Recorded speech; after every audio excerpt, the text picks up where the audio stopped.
Ryan Fleming can help you chart out a course for your retirement with his intimate knowledge of financial planning and the airline industry. It's time for the Pilot's Advisor.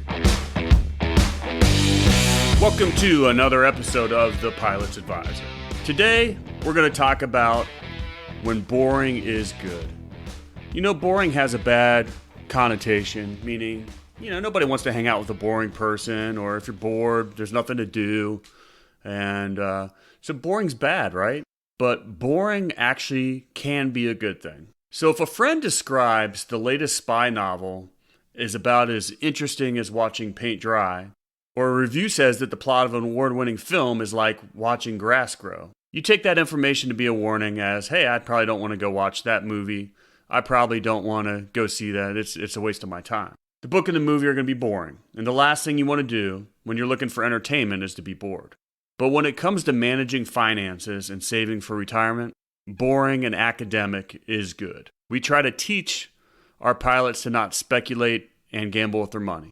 We try to teach them not to stock pick, even though it's not nearly as sexy as talking about when you got into Bitcoin or Tesla and how much money you've made off it, or that biotech stock that you made a ton of money off of.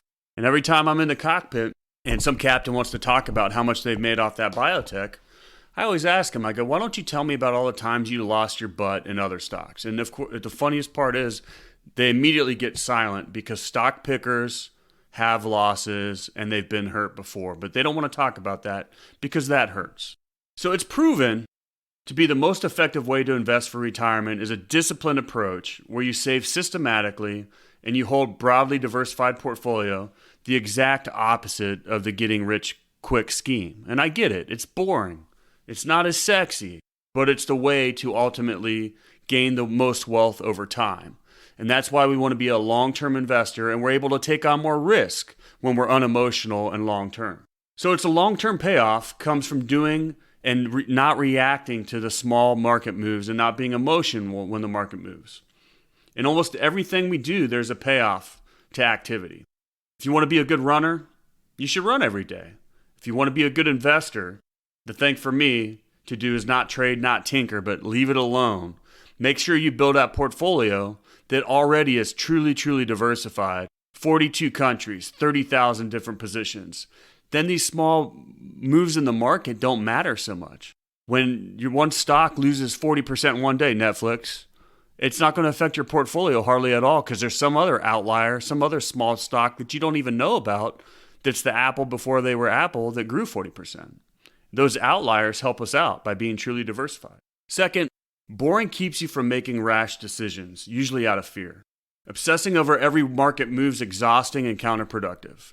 That's why I don't want you looking at your portfolio every single day. That's my job. My job is to sit here and watch this, see what's going on, and worry about it, which I do because I have everybody's best interest at heart. And it is depressing at times. But I know that the next 100% is going to be up because it always is. And so we can't make emotional decisions with the volatility of the market day to day. When you feel like you have to take an active role, there's no end to the financial media that you're going to see on TV. It's doomsday, death is all coming upon us. It's different this time. And these outlets, they're making their living on doom and gloom, further spiraling you really into a cycle of anxiety, insanity.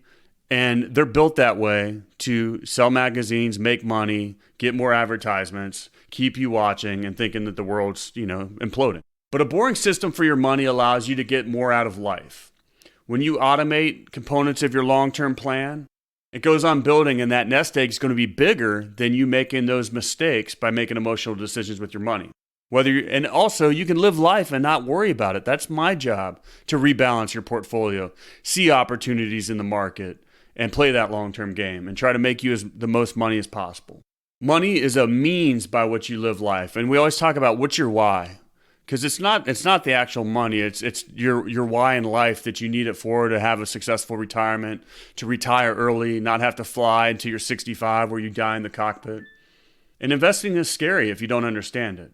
But being boring in financials and investing is not where you want excitement in your life. You need to find excitement in other areas. Play the long-term academic game when it comes to investing. We have a plan for you. It's steadily going to work over time and get you in the best position for when you get to retirement. not only with investing, but also looking at our tax plan strategies, which is why many of you we have working with Pilot Tax, Zach Smith and Pilot Tax. They're fantastic. And we're not making decisions based off of just this year. We're looking at the long-term big picture to get you in the best place possible. Focus on your next vacation, your next trip, your next move to find that fun and then not boring. Put your investments on autopilot. We will be watching them for you and make sure that we don't make any emotional decisions in the short term, and make sure we make all the right decisions for the long term to get you where you need to be. If you want to talk about your portfolio and what we're doing right now with this volatile market, feel free to reach out, but I can assure you that we're playing the long-term game and we're not going to make emotional decisions with your money that would cause us to be speculating and gambling with your money. We're going to win in the end, I promise. Thanks for listening to The Pilot's Advisor. Hey, if you're ready to have clarity and thrive in your retirement, you're in the right place, and I've got another resource for you to check out. Go to retirepilots.com. That's retirepilots.com. And look right there on the homepage. You'll be able to click Get My Free Toolkit. What this is going to do is help you get for free Ryan's Retirement Toolkit.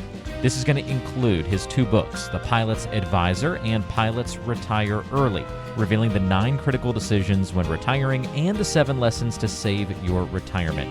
If you're ready to retire early or engage the autopilot on your 401k, these are the books for you, and this is the toolkit for you. Not only does it include the books, but lots of other goodies packed into this free toolkit that'll be sent to you ASAP. All you have to do is go to retirepilots.com. That's retirepilots.com. Click on the Send My Toolkit button, and we'll get it in the mail to you shortly. It's a great starting place for any pilot to begin their retirement journey. Go to retirepilots.com. Information is for illustrative purposes only and does not constitute tax, investment, or legal advice. Always consult with a qualified investment, legal, or tax professional before taking any action.